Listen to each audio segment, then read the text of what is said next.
Imagine it's your wedding day. You know, the happiest day of your life. You're gonna spend the rest of your life with your best friend. If you can just get through today and hopefully no Karens come about and ruin your wedding, only for the Karen ruining your wedding to end up being your own mother. Yeah, I ended up finding this random webpage thing that had a bunch of stories about moms that ruined their own kids' weddings. And I just felt like making a video about it because that seems bizarre. Don't ruin your kid's wedding. It's really not that difficult, you know? Don't be a garbo parent. But yeah, without further ado, let's go, baby. 3 weeks before my wedding, my mother begged me to reschedule it to meet her schedule, and I did, causing us some extra expense and my out-of-town friends some issues. After all that drama, the day of my wedding finally came, and you know what? My mother didn't bother to show up anyways. Your mom not coming to your wedding is already brutal enough. You know, I feel like that was one of those days where you just really want your parents there unless they exponentially suck, which it seems yours does, so maybe it's a good thing she wasn't there. But it's even more messed up if you demand they change the schedule, right? I already would feel like insanely bad asking anyone to move their wedding to accompany my schedule. I feel like their wedding should be like completely on their terms. But if you're gonna demand someone reschedule the wedding, the least you can do is show up. On the bright side, now you know that you should never invite her to anything ever again because she's probably not gonna go. She's willing to miss your wedding. What's grandkids soccer games, you know? I feel like you gotta go above and beyond, and like every one of your anniversaries, send her a box of your feces. Don't do that. That's gross. It just was stupid sounding.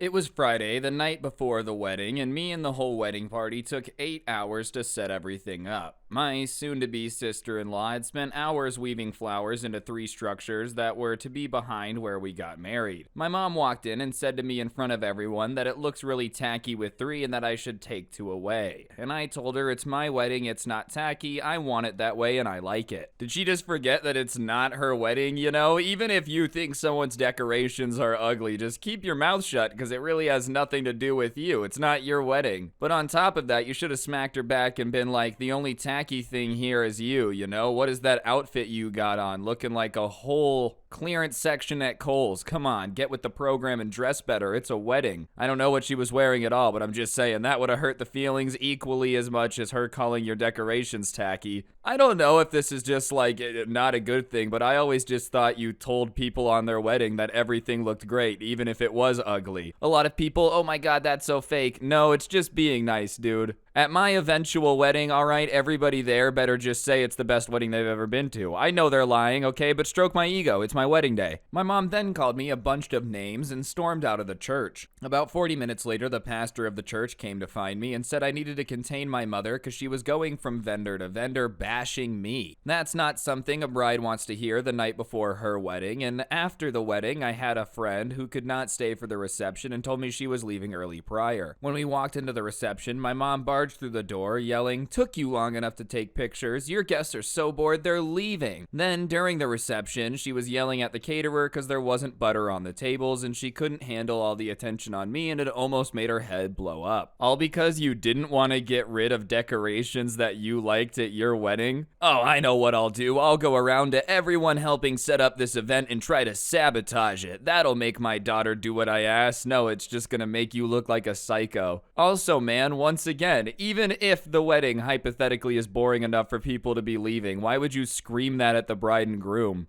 Oh, you guys suck. Everyone's leaving. First of all, you don't know why they left. Second of all, bruh, it's my wedding. Why are you trying to tear me down? I don't understand why parents will do this stuff, dude. Like, you probably shouldn't have had the whole kid thing. If you're literally so selfish that the attention being on your kid during their wedding day makes you this insecure. No, everyone, look at me. Please, please. I thrive off your attention. That's what this reeks of, all right? Desperation. My mom had something to say about every part of the wedding. She pretty much made it her own wedding 4.0 because she's been married 3 times, and to some degree I let her because it was easier than fighting. These are the things she did. She tried to bribe us into eloping because, and I quote, "I don't want to deal with the drama of you getting married." She offered to buy my dream dress and then ordered it several sizes too small so I would lose weight, and I lost 50 pounds but could never fit into it. I ended up buying a different dress off the clearance rack a week before the wedding, and then she canceled my order for invitations and then ordered individual stationery that she liked instead. Alright, it's already nuts to be like ordering a dress for somebody that's not their size to quote unquote motivate them to lose weight. I just feel like that wouldn't be very effective, and that's rude.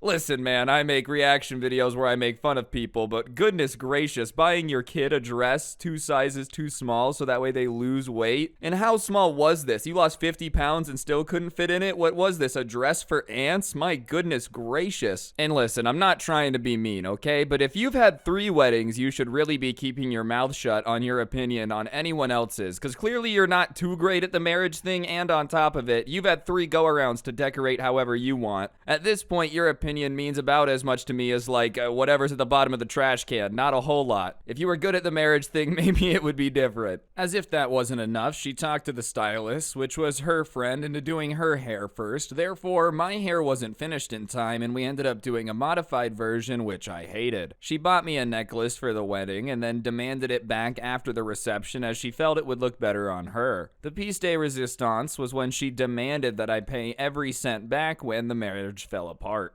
Man, you would think somebody that's been married and divorced 3 times would understand that, like, you know, it's really rough when a marriage falls apart and not the time to demand all the money for the wedding back, especially when you offered to pay for it. It's not like it came with the condition. You didn't sign a contract. If this marriage falls apart, I expect my money back in full. At least I hope there was no contract like that, because that's brutal. I also love how your hair wasn't done for your wedding and you hired her friends. Like, dude, what are you gonna pay for? The wedding that you didn't want, that your mom picked out everything for and then ruined? Oh my goodness. Okay, here we go. I have a narcissist for a mom, and she wanted to wear a white gown to my wedding. She never got married and said it was the least I could do to help her feel important, but she left the ceremony and missed pictures. At the reception, we had a buffet, and she had to be waited on by me. She refused food that I didn't bring her myself, and she cornered me and demanded I make her coffee right now. She started bad-mouthing my in-laws for not approaching her when they knew about her and knew she was crazy. They avoided her, and I don't blame them, so she bad-mouthed them loudly and eventually walked off with a bottle of bubbly gifted to us by friends and left hours early. She didn't speak to me for 3 weeks, and when she did, she demanded an apology for ruining her wedding and demanded this for many months and hung up on me when I refused. Ah, yes, the classic, I was a guest at your wedding, but when I do something ridiculous, I'm gonna say you ruined my wedding trick. I'm gonna be honest, I've never seen it before, but it's insanely stupid, so I can't help but think it has to have been a strategy of some kind, because there's no way she came up with that all on her own. If she did, then my goodness, strategy is not your strong suit. You might want to stay away from making choices. I also don't understand starting beef with your new in-laws, like before the wedding's even over. She's just really trying to make sure that everyone in the family tree badmouths her as much as humanly possible. Anyways, guys, I think that's gonna do it for the video. Hopefully you enjoyed. If you did, I would really appreciate you guys taking a second to press the like button. Let me know what you thought. I am gonna be posting on this probably every other day, doing reactions, stuff like this. So if you like this and you missed it, let me know in the comments section. Spread the word, whatever you gotta do. And yeah, on that note, don't get anyone pregnant. If you do, make sure they're hot, and hopefully I'll see you guys next time. I'm out. Peace.